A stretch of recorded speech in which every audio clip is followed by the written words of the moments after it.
Okay, so this is interesting because we have two empires or an empire nation or nation and empire, depending on your perspective. Yeah, gets confusing. Um, so we've got the point of view, nation, empire, point of view, empire, nation, and then the shared hate muse of Nazi Germany, which keeps this relationship moving, keeps it cohesive.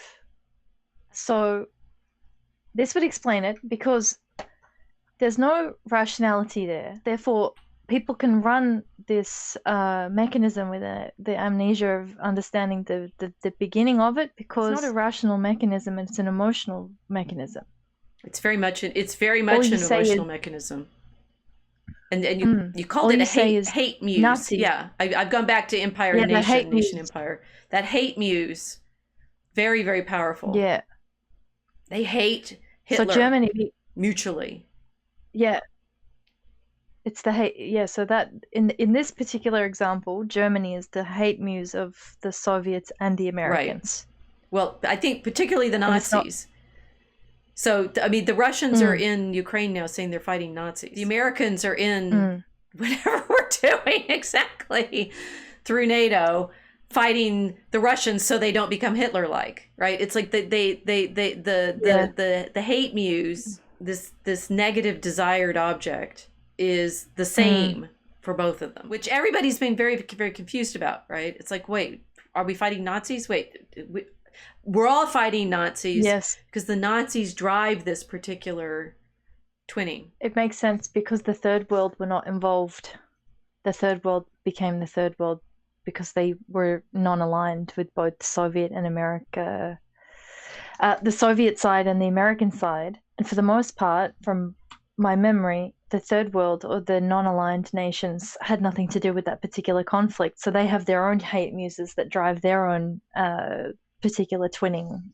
Well, if you think about all of the places where the hate muses are working, usually the two sides from the outside look identical. And what Mel is saying, the enemy of my enemy is my friend, that's not quite what this is.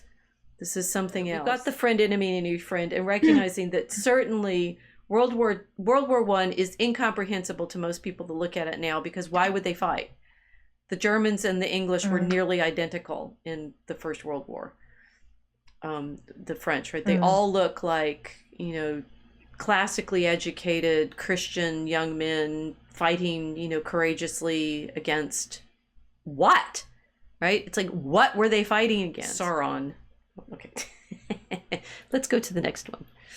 Rational, superstitious, rational. Yeah. Cotton Mather, who was the president of Harvard, and one of the two Mathers who was most responsible for the driving of the Salem witch trials, one of the Native American women who was accused of being a witch. You can start with, obviously it was rational to be worried about witches back in the 17th century because they were, disrupting the community, and there's also rational reason to be worried about Indian attacks. You've just described high-tech American and a Native American. Mm-hmm. I'm thinking that this effect, it transcends technological differences. This twinning effect can translate technological differences. So I looked at she's an enslaved South American Indian from the West Indies, accused of attracting the girls. But so she's enslaved, but she's from South America. Tatuba. I mean, the thing is, Mather and Tatuba are completely twinned in this, because by now the modern scholarship is seeing her as, an empowered woman of indigenous craft, and him as completely superstitious idiot Puritan. So they flipped completely over the course of the scholarship, and now most people use the Salem witch trials as the example of hysteria, but it's Mather, the one who is the superstitious one, not Tatuba or her medicinal practices. So what was their hate muse? Well, see, then this is when it's like the Nazis is easy, because there's this hate muse, and it's still to a certain extent present to us as the hate character, right? Throw everything on Hitler easily. You know how to recognize your enemy because he's like Hitler. But everybody's enemy is like Hitler. So that just makes our twinning more powerful. In the rational superstitious, then what they're starting to recognize, there has to be something that they're both focused on that starts the driving. And it's the mystery in the twinning and the escalation is what that object was. So we have two different elements which are orientated towards the same central body, and then they move into orbit around that in opposition to one another. And as they're moving around this object, this devotional object, or in this case something that they both hate, they become more and more alike until you can't tell one from another. What Girard saw in myths that he studied, and this is the origin of the relationship between the violence and the sacred, is that all human desire is in fact mimetic. He says that what we did, and this I'm taking more from what I heard in his lectures rather than what I've read in the book so far. But we don't want things of ourselves simply. This is also explaining advertising. We want things that we see other people desiring. The first step in this structure, this dynamic structure that he's seen, is saying, recognizing the power of mimetic desire, wanting what someone else wants. So we imitate what the other person wants, which is then interesting. It's like, when is there ever a beginning desire? Well, he does talk about, in the lectures, he talks about the Adam and Eve and the fall, the tomatoes. That the snake tells her it's good, right? So she's seen what the snake desires. So then Satan has to come in there. I'm not sure where Satan's going to get in there. I haven't studied Girard enough yet. But the snake shows her what she wants, what she's to desire. And then she desires it and then gives it to Adam, who desires it because she's desiring it. There's the initial twinning is you have the same object of wanting. So then having to looking at these pairs to see what's the thing that they're both desiring, which will then and this, all the light bulbs went off when I heard Girard explain this, that you start as brothers because you share that focus. You become rivals because you share that focus. It's Jacob and Esau. Yep. And it's in it to Casey was actually saying that that it's also heartbreaking to think about it that way. It's like you become rivals because you actually wanted the same thing, and then you destroy each other.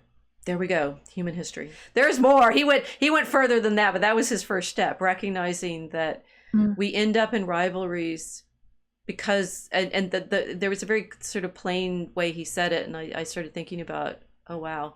So for example, you have two mathematicians who say are in graduate school, and both of them love studying math, but then there's only one position of professor, and then they become hated rivals. And then I started going back through my history and going, oh, moments when I, had been in graduate school is a hard one, right? Because you're all there. It's a moment when it's the last moment as an academic that you ever get to feel camaraderie, because you all go and you're in graduate school and you all love the same topic and you get to be friends together because you're all loving the same topic.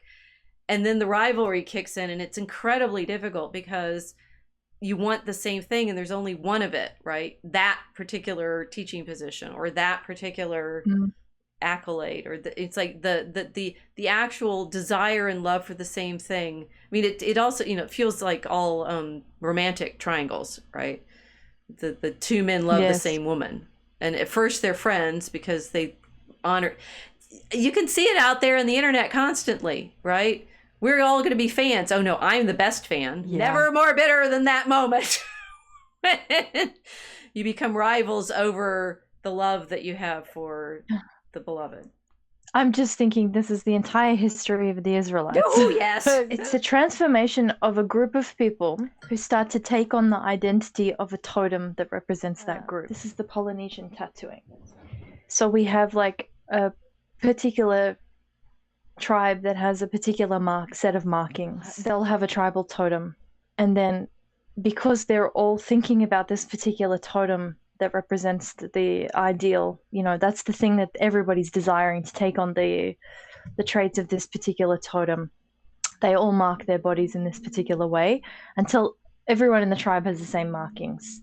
And then because everyone starts to look similar, they have to find some way of differentiating themselves. The rivalry is in who can embody it the best out of all of those people that are beginning to look so similar because they're all staring at that same totem. You've hit it exactly. That's exactly what Gerard figured out. Tribes.